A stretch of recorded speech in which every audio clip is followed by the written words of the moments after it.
folks. Welcome to Project Gamma. At Project Gamma, we have smart conversations with smart people across entrepreneurship, technology, and cybersecurity. My name is Warner Moore. I am a technologist and security leader who helped build multiple business-to-business software as a service companies who's passionate about modern cybersecurity practices. I'm also the founder of Gamma Force. At Gamma Force, we help tech and health tech companies with cybersecurity strategy through fractional executive services and execution as your fractional cybersecurity organization. I'm excited to have Shawn Price here with us today. Shawn started his career as a full stack engineer, focusing on web applications, and then later focusing on mobile applications. Over the past 10 years, Shawn has served as co-founder and CTO at Healthy Roster, where he built the first prototype, and now he leads the technology team that builds a software as a service, or SaaS, electronic medical record, EMR platform for athletic trainers. So Shawn was getting tired of working for other people and had a couple irons in the fire between software and real estate. One of his past coworkers closed a few deals, and then suddenly Shawn had to build a prototype. And fortunately, this was funded by revenue. So startup time for Shawn. Goodbye corporate life. What was the transition like for you, Shawn? It was interesting. I always say that people that are in IT or tech have less of a risk factor, especially at that time with doing the startup thing, right? Because if it doesn't work out, I can always go back and get a job as a consultant or pick up work here and there. But for me at the time, I put in my 2 weeks notice while I was on paternity leave, and so I had a newborn baby at home. It was my first kid. And so, that felt like there was a much bigger risk factor there, because I didn't even know how to raise this baby, let alone raise another startup baby at the same time, which they both needed love and attention. So, that was probably the biggest transition for me. It When we kind of were working through this, I had built it was not even a prototype; it was just a proof of concept to show them exactly what it was, and it was in the telehealth field because we were a telehealth company before telehealth was interesting, and people actually didn't want to use telehealth at the time, which we learned the hard way. But the idea was in the sports medicine space, in the outreach setting, these athletic trainers actually work for local hospitals, and then they are on the sidelines, placed on the sidelines of these sporting events at high schools and colleges, because the idea is they want to be there for every bump, bruise, and scrape, so that when you do get that really expensive ACL surgery, they can guide you to stay in the network that they work for. And so we were pitching the idea of, hey, make it really easy to reach out to these athletic trainers, so you don't miss any of those opportunities to guide them to the healthcare that they need. And that resonated with people. And the prototype was literally a button on a phone that launched a FaceTime application, which was not HIPAA compliant at all. So we could have never gone live with it. But it resonated with people enough that when Dan went out to sell it, Dan, my co-founder, we had 6 hospital systems immediately say, yes, we're on board. We want to purchase it. And like you mentioned, I didn't have anything that we could actually launch built. And so while on paternity leave, I had to go and spend a ton of time building out exactly what we would need to launch. Without any support network. You're on your own there, so it's not like, hey, I can lean on somebody else to help me through this tough time of this newborn baby at home. It was, if I didn't do it, it wasn't going to get done. And I think that's probably one of the biggest things transitioning into a startup, especially if you're coming from a larger company.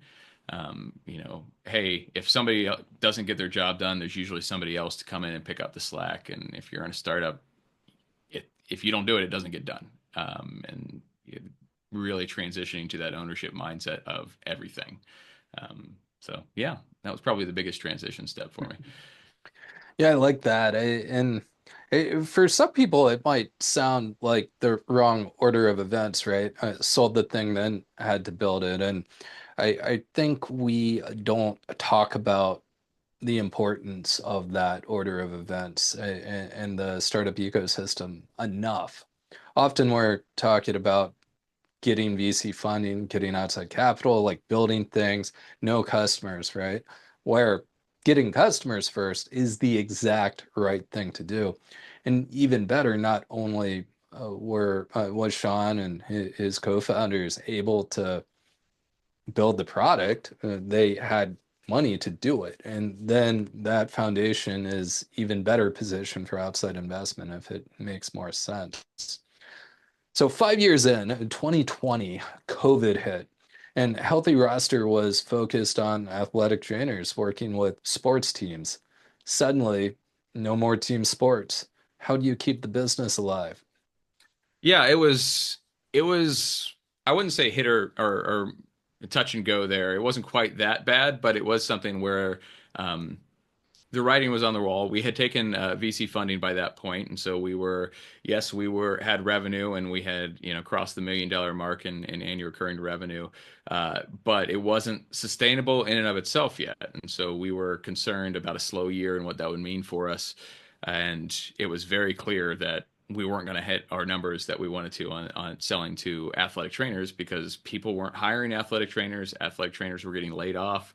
Entire programs were getting shut down um, without sports, and it was across the board.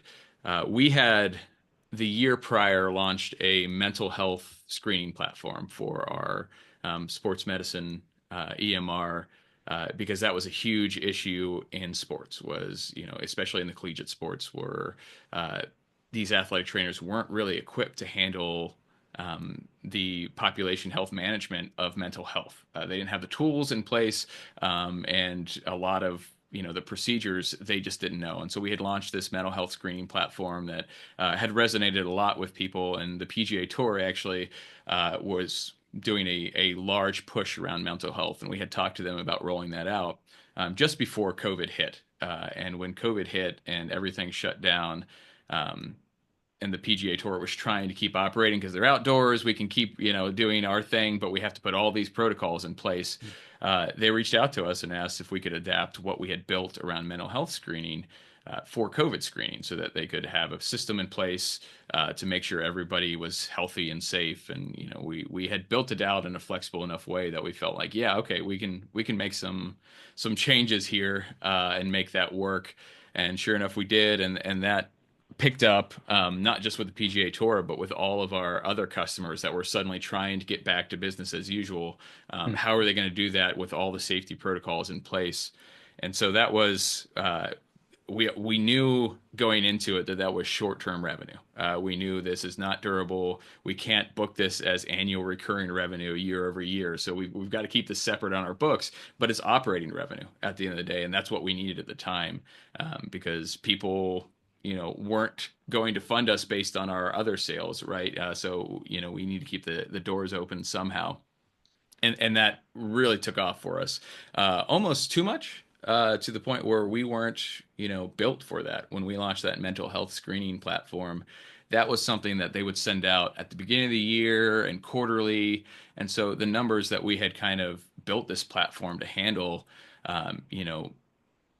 was not something that we had to scale massively for, and there weren't wild swings in scales. And overall, our platform has very clear scaling needs. Every fall, we double in size, and it's been over the 10 years that's been very consistent. So we know exactly what we need to do to scale up our resources, and we've built it in a way that it's horizontally scalable there, but not in a overnight we need to do this. And over the course of a month of selling this COVID screening platform where things really picked up, we had anticipated something like a few thousand screenings a quarter, and now we were doing in the ballpark of 1 million screenings a day. And suddenly, that's a whole different number than what we were planning on dealing with. And there were calls to telehealth or telecommunication platforms that we weren't set up to scale like that we had to re-architect a lot of that, um, and how we were handling all of that. And so that was probably one of the biggest technical problems that we run into as a company is how do we handle that? Because it was also a mission critical system for everybody. It had to go out at the beginning of every day. They had to get their screenings before people could go to school or go participate in sporting events. And if they didn't have a little green screen saying, yes, we are approved, they wouldn't get in the building. And so being able to handle that was a probably one of our biggest challenges. But luckily we got through it. Yeah, it's insane to think back of all the things we went through during the shutdown and pandemic times. It very much a different world. I want to come back to the scaling thing, but first, you ended up pivoting to doing health screening, and well, we don't have a pandemic now, so what what happened? Did you transition back to the earlier product, or did the business evolve from there? Yeah, I mean, so we kept selling the earlier product, and we knew it was a temporary pause because sports were going to come back eventually, and people were going to need athletic trainers eventually. We just knew it was going to be a gap in our sales, and because we needed that revenue to operate, that was a problem for us, and so we needed to focus on something that was going to drive that short-term revenue. Eventually, that screening, those sales tapered off, and it was over the course of really 2 years, 2 to 3 years actually, because there were still people using it 3 years later. That completely kind of tapered off, and then we were continuing to sell our electronic medical records platform through that whole process, and those sales picked up over time as well. And so, yeah, that's we never really lost sight of it. It was just where our focus shifted in the short term. So it wasn't a full-on pivot. It was just a temporary, hey, what do we got to do to keep the lights on situation. So. I love that. Cash is king, right?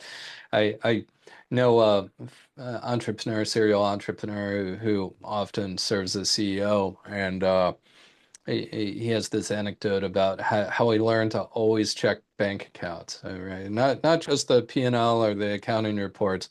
Look at the actual bank account, and Yep. it really stuck with me. Yeah. Well, and we went through the whole Silicon Valley Bank thing too, which was, another, it was really only like 48 hours that there was a bit of panic going on. But that was, when it comes to checking your bank accounts, that was one of the, oh, we can't actually check our bank account right now. And that was one of the few moments of panic. Are we going to make payroll due to nothing that we did? But yeah, that was a whole nother journey that everyone went on there for a little bit. Um, but yeah, you got to keep the lights on however you can, and it's once you get on that funded kind of path, it's really easy just to rely on another check. But the timing, the number of startups that have gone under, not necessarily due to lack of any success, but lack of timing and being unable to manage their cash flow and make sure they make it to that next payroll. And hey, this round didn't close in time. What are we going to do? Making sure you're not dealing with we got 1 week of cash in the bank. How are we going to handle this? And managing that and staying ahead of it is definitely one of the major parts of the game in the startup world. So, And can't miss payroll. Don't live yeah, that one down as a company. yeah. Uh, so on the scaling thing, you were talking about a spiky load profile. So every fall, is that the entire business doubling upon itself, or is it every fall the load profile doubling, and then after fall it goes down again? And what does that look like?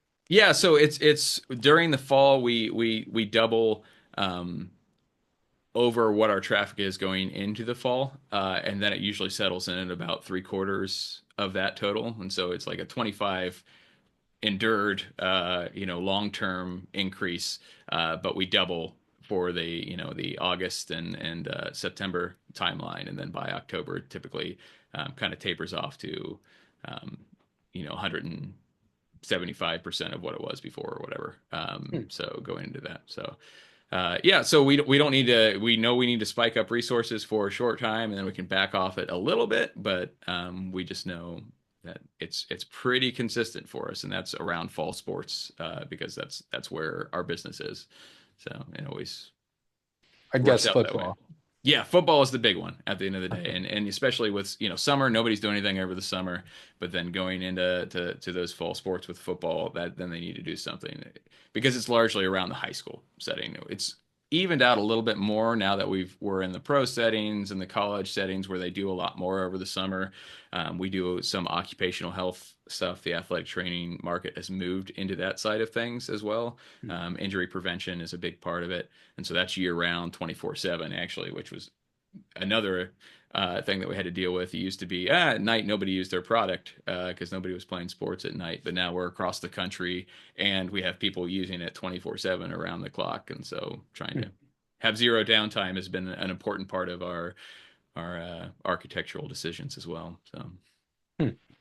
Yeah, it's a luxury in health tech, frequently thinking more in terms of business hours. And well, it depends. I'm thinking my time at Cover My Meds, where we're doing PAs, which was a business process, prior authorization. So that was not really a 24 by 7 activity. But in other parts of health, right, people get sick yeah, every hour of the day. So it can vary dramatically. those maintenance windows have to be real small if you're going to do those. So yeah. Well, before Healthy Roster, you were primarily serving as an individual contributor and engineer. Can you talk about your transition to management and how you look at your career evolution going from engineer to CTO? Yeah. It's funny because for a long time the CTO title was, a glorified dev manager, and when we first started, it was, yeah, my title's CTO, but I'm just the dev at the end of the day. I'm the one building the whole thing.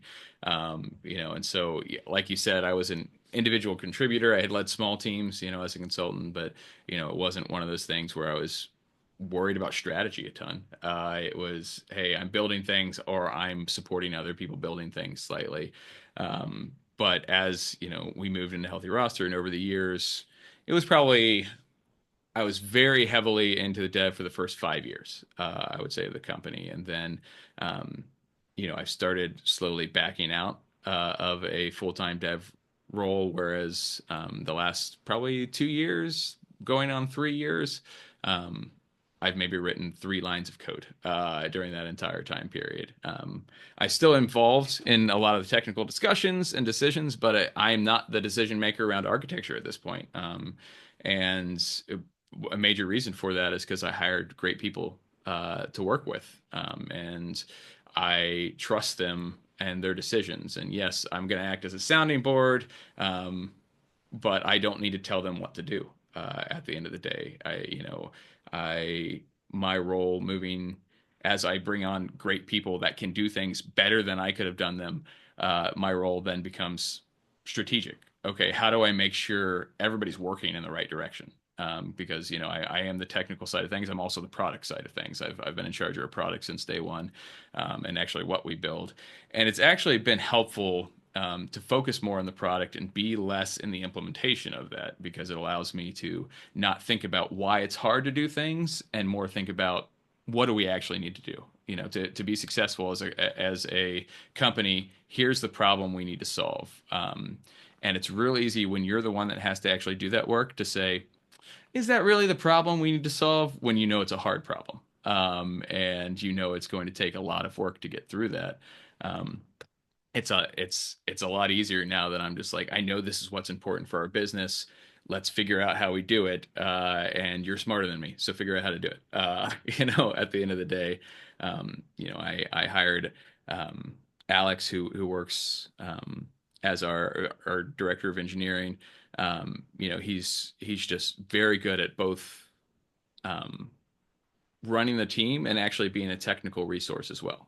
So he is doing a lot of the things that I was doing very early on, and I didn't have anybody doing the role that I'm doing right now, and so it's worked out really well for us, and it's allowed our team to grow and kind of mentor up junior developers as well. So That's great. I want to highlight something you mentioned that I think is easy to miss, and especially in tech circles, we often glamorize and it's often fancy titles, right? VP, CTO, whatever, the executive or manager who can do technical work. And my background's technical, right? And I always wrestled with that, especially going into management. I'm interviewing and talking to and working with leading tech companies, and they're telling me to be a manager, I have to be the best engineer there is. And I'm interviewing for management roles, and they're some of the most difficult technical interviews I've had. And well, being that good technically was a full-time job. So Yeah. I it really took a lot of time and perspective to look at that the right way. And now I look at it as a complete career transition management. And I believe that if we are being effective managers, we're probably not going to be the best technical person in the room anymore. I, but where I do think it makes a lot of sense is having people who came from a technical career being in those leadership roles, not expecting a customer service or a account manager to be a good engineering manager. Yeah. That's a completely different field. So that technical background helps, but as a manager, we shouldn't be the best technical people in the room anymore. 100% agree. If you are, then I think there's a lot of insecurity in that sometimes, where like hiring somebody that's better than you, um, hey, I don't want to be replaced, right? I always want to be the smartest guy in the room. And the reality is I'm not the smartest guy in the room, especially I mean, there are things that I'm very good at, and that, yes, I'm the authority on, but in a lot of the topics that we cover, on a day-to-day basis as we're planning, I'm not the smartest guy in the room, and that's by design, and it should be, or else we're not going to grow as a team. And it's important for me to recognize that too, that, hey, I might have an opinion on this, but it doesn't mean it's the right opinion.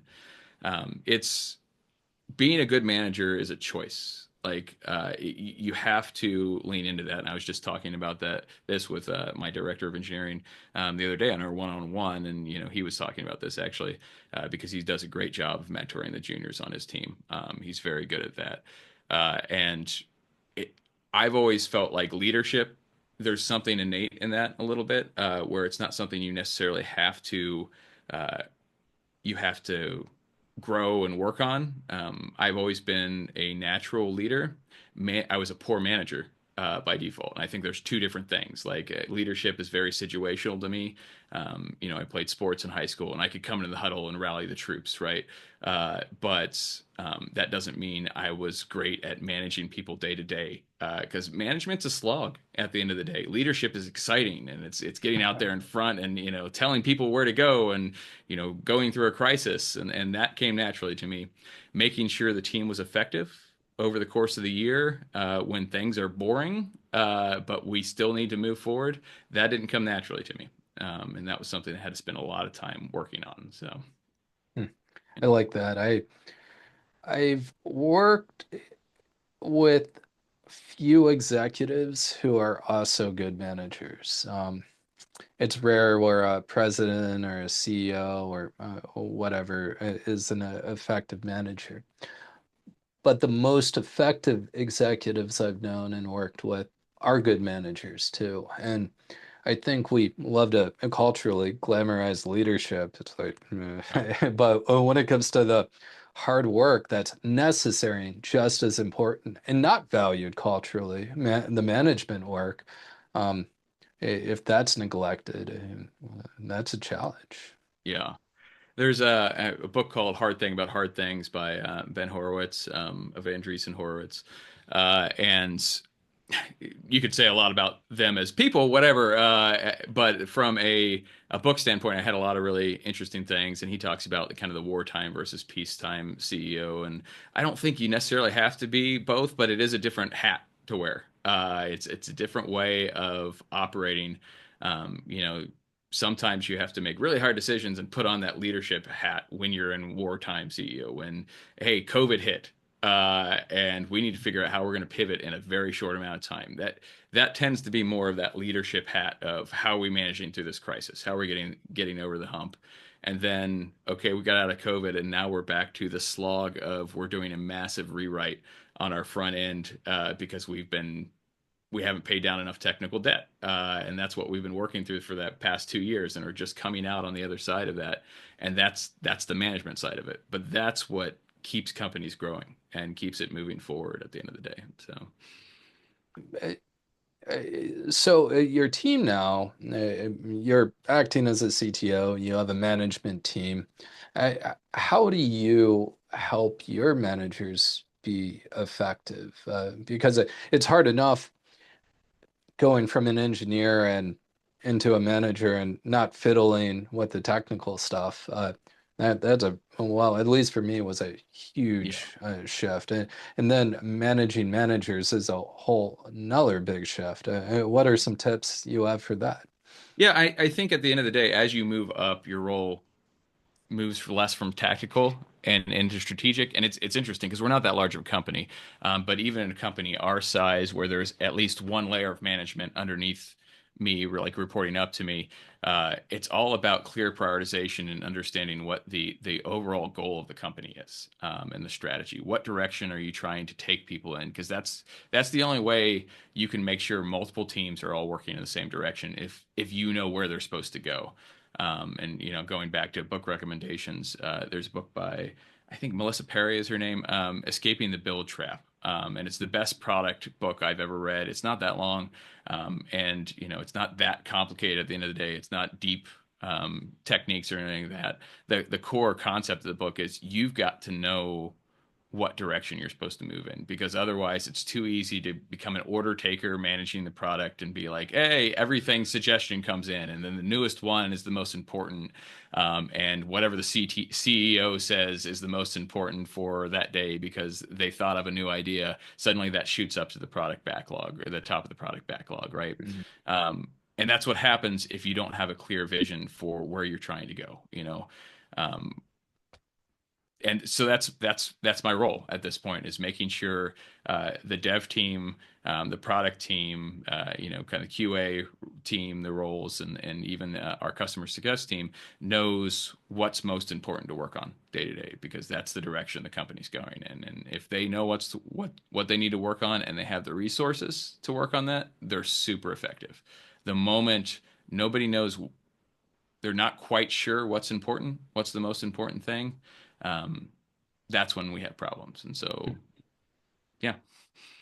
I I've had it described to me before, and I really like this context. EM, engineering manager, is going to be more focused on team. A VP or director, and the next levels, VP, are going to be more operational, internally focused on the function, the technology organization, delivering.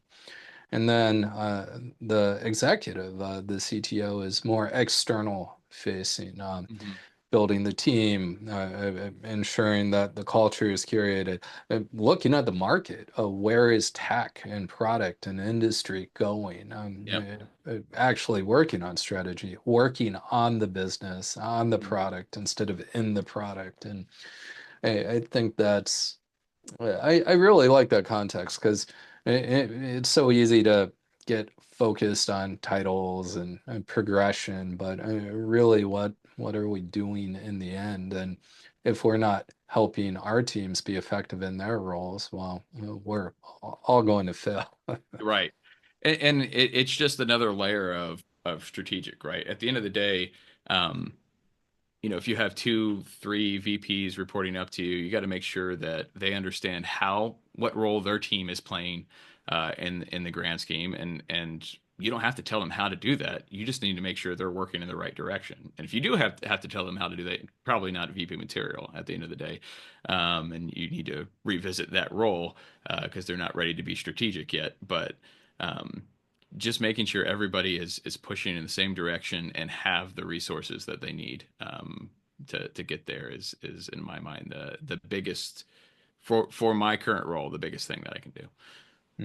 And I remembered the book, $1 Trillion Coach. It's a Mhm. posthumous book about Bill Campbell. So this guy, I mean, he served on so many big name tech brand boards and was behind the scenes influential and commonly recognized as an exceptional leader and manager. And So Bill died, and Eric Schmidt of Google and a couple other people collected stories and wrote this book about him. And one of the biggest compliments I can imagine of somebody and the impact they made. And Yeah, really, really good book. And I think it complements the hard thing about hard things really well.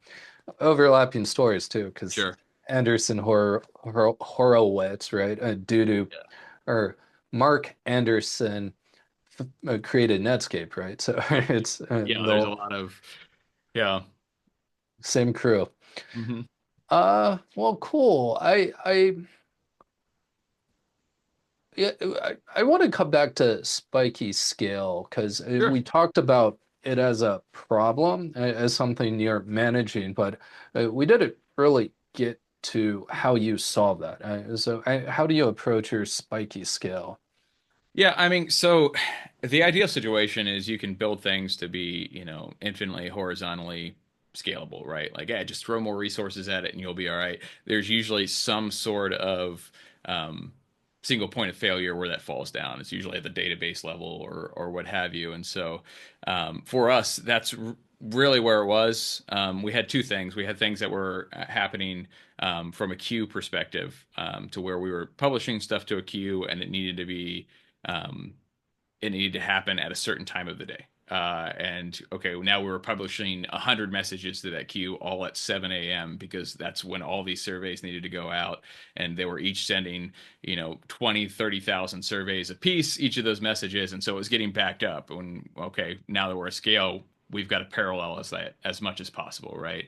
And so we do that. Now we're going out, we're calling out. We're using Twilio for sending out the text messages that were triggering the surveys on a daily basis.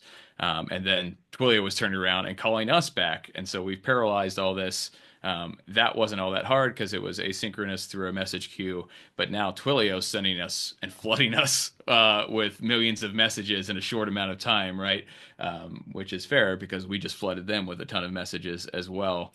And so we had, and the database became the single point of failure for that. And so it's like, okay, now we need to parallelize that, and we need to back that into a queue where things that were, previously happening synchronously now have to happen asynchronously, but they have to happen in a fast enough time so that people can react to it. Hey, this result came back, and it's hey, you said you had this symptom, you get a red screen instead of the green screen, right? They need that immediately, so it can't wait for an hour to go. And so a lot of that was we were still dealing with a relational database. We're on SQL Server on the back end, and yeah, we could beef that up a little bit, but that gets real expensive, especially on SQL Server, running that on AWS on RDS. With any sort of redundancy or resiliency whatsoever, that adds up very quickly.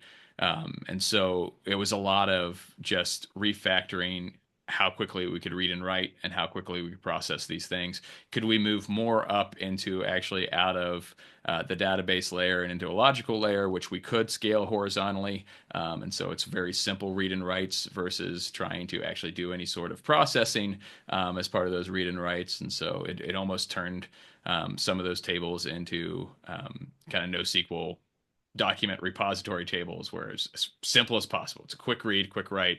IO is the only thing we need to worry about. And so those were the big things that we had to refactor because they weren't something that were in consideration based on the scale originally.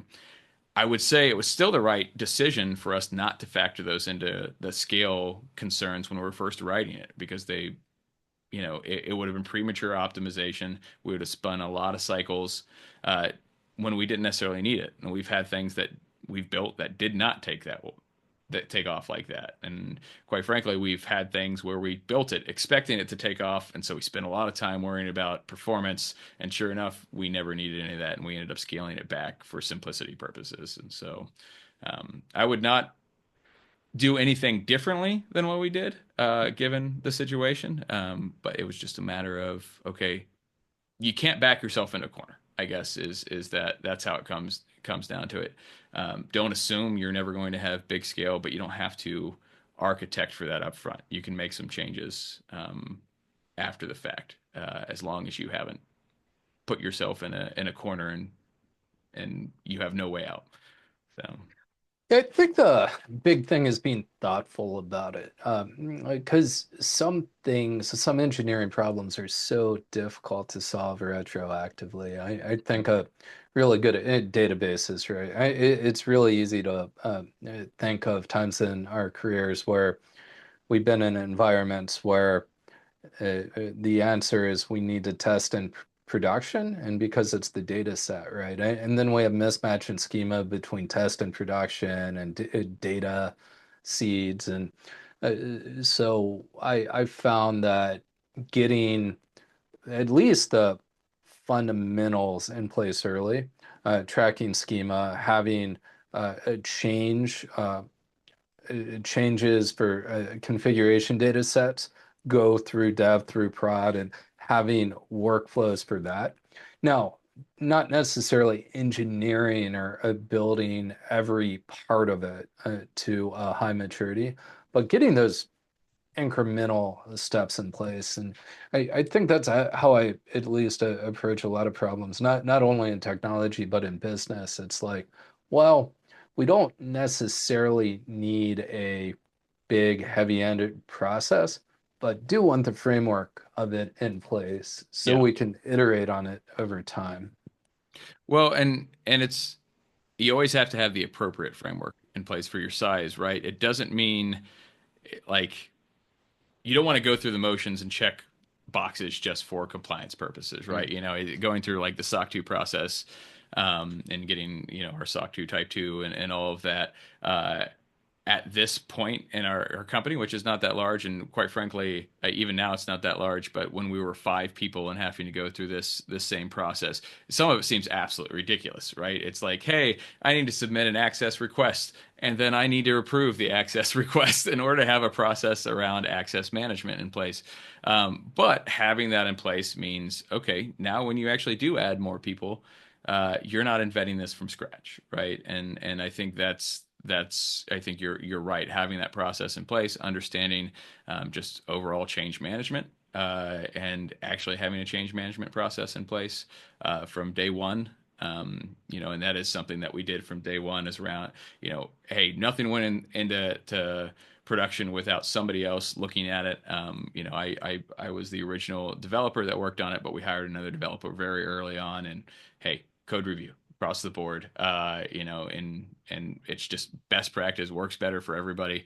And putting that in place allowed us to, just as we added more people, it's just how we did things, and we didn't have to reinvent the wheel every time. So Yeah, I love your access control example. And what I do like about SOC 2 is its requirements that we can build controls to meet the yeah, requirements. So it's less prescriptive. And access control is one of those things that I introduce in companies of all size. Now, it's not going to be a multi-step process with manual approval and a ticket yeah, system and all this stuff, but I'm sure as heck tracking all the access that's assigned, and having a little bit of formality about it. yeah. And that's really like the tricky thing. It's like somebody hears access control and they think this big, robust enterprise process. Well, it's not that. It's doing the right thing for us right now. Um, and that's something that can be built on over time. Yeah, I think just keeping a track of it is the important thing early Yeah, on. exactly. It's Tracking we it. have That's it. we even at 5 people, we had 50 different systems that people were logging into and access to, right? And so when somebody leaves, where were all their logins? Like, what do I need to shut down? And if you don't know, that is a painful process to go through if you don't have that already managed and under control. So it's And it, certainly worth tackling early on. and it's less work doing that. And like Yeah. you said, because trying to figure it all out later, because someone's going to leave the company Yeah. inevitably. Well, cool. Great conversation today, Shawn. Thanks so much for being here with us. Any closing thoughts for the audience? I think I depending on who's listening, if you're starting out and you're just getting something going and you're doing the startup space, you can do it. At the end of the day, it was very intimidating, especially not coming from a healthcare care background, learning what it took because healthcare is a whole specialty that people spend their entire careers in, and there's so much that I didn't know, and so many meetings that I went into not knowing what I felt like I should have known. But you just got to take the step and be willing to learn on the way. Take everything as learning opportunity, and you'll get there as long as you keep moving forward. So. Fantastic thought, Shawn, and thank you. And thank you all for listening to Project Gamma today, presented by GammaForce.io. If you enjoyed this podcast, please do check us out on your favorite podcast platform to catch future episodes. Take care, everyone.